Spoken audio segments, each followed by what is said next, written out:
are students from Estonia, and our school name is Haapsalu Vocational Educational and Training Center.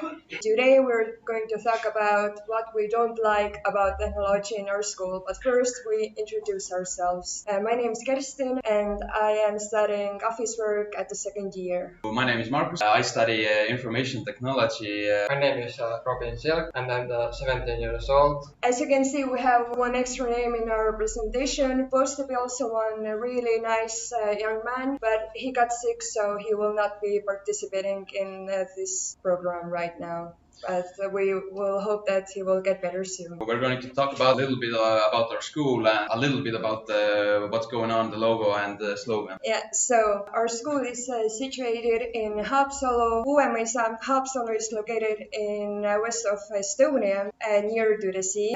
Total, we have 35 different subjects. There is 7 subjects what students can learn after primary school. We have 2 dormitories for students and was initially building school. Well, there's about 800 students as well in school, but actively there's about 300 in the school because it's adult students come in like in evenings or end of the week, and in the daily there is 300 students like us who's studying kind of subject what they're studying, and also we're getting a high school education. Our school logo is a little circle. That picture is basically a virtual tour on our website. A lot of Estonian schools have this. So for some countries it may seem interesting, so you can just check out the school classes and stuff, how the main lobby looks, and just get to know the school. Our school have different colors. We have blue, what is for business. We have pink, what is mainly food and hospitality service. And we have green, what is building and woodwork. Now we're going to get to the basics of technology in our classroom. First thing is we have on the left picture the basic setup of our computers in our classroom. Cable setup is messy. We really don't deal with it much. Only thing we need is a working computer, and that's all. So we have one classroom which has a dummy network rack where we can basically configure routers and switches, so we can get like basic knowledge. When we go to work somewhere, we could already know how to configure a real thing. Most of our computer classrooms are located on the 3rd floor. There is one classroom which was new somewhere on the bottom floor, basically, which is a math class. We really don't have access to it that much, but it's something new. And the computers are actually pretty well built. I could tell the specifications of it, for instance, 16 gigs, i7 6000 something.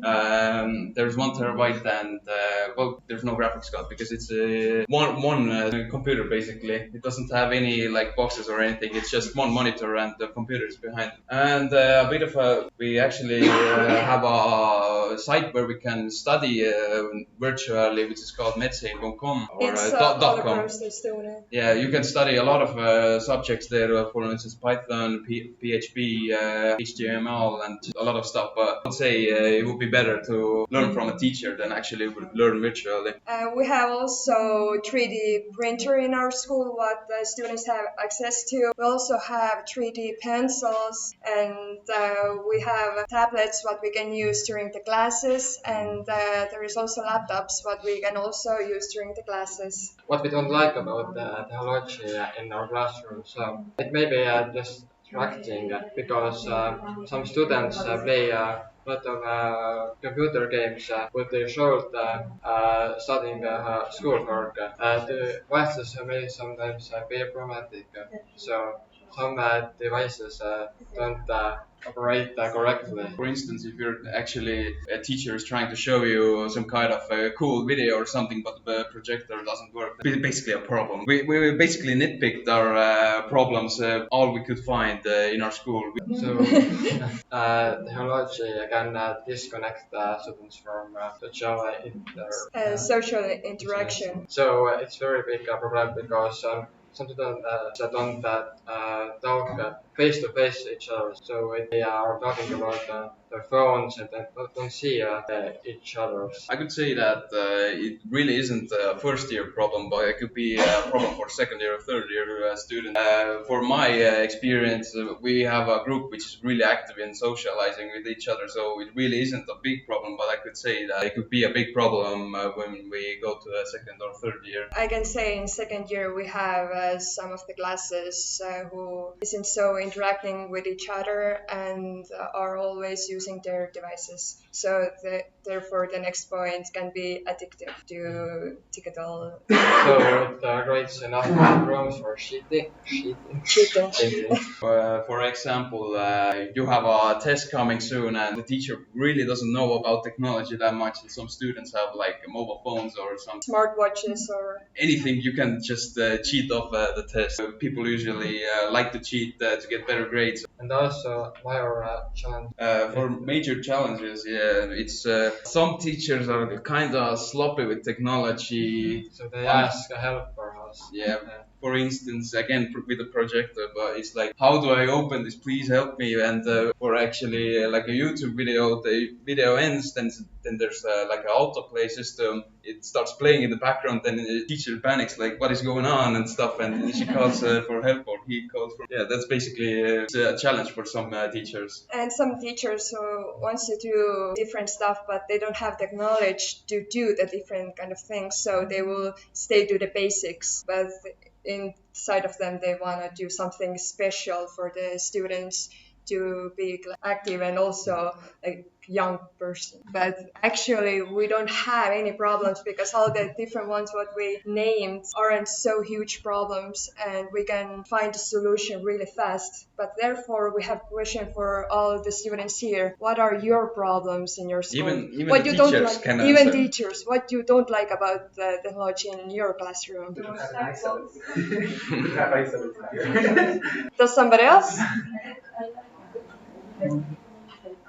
Like you can think like what you don't like, maybe even a smallest thing. How the one in Ireland, we're very old fashioned. We have loads of books. Oh. And you have to wear a uniform. You have to wear a uniform. Whoa.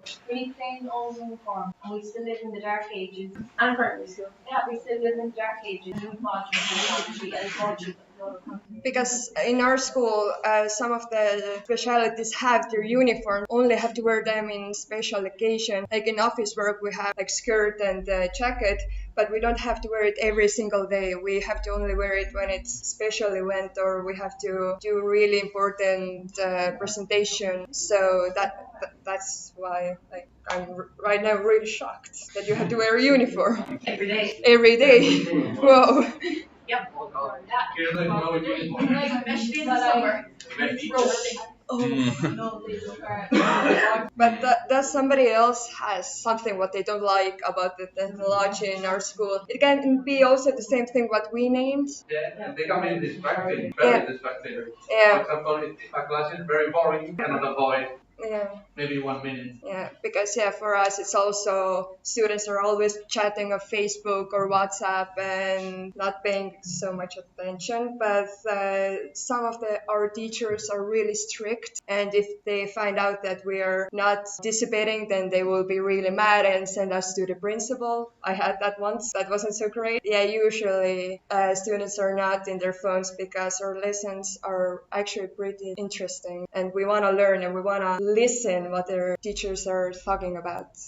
And that's very interesting. There are studies that show that having a mobile phone with you in class is equivalent of attending to class having smoked 2 cigars of marijuana. Whoa. It's not a joke. Now we're also going to talk about what is like in global, what people like have said what is problems in technology.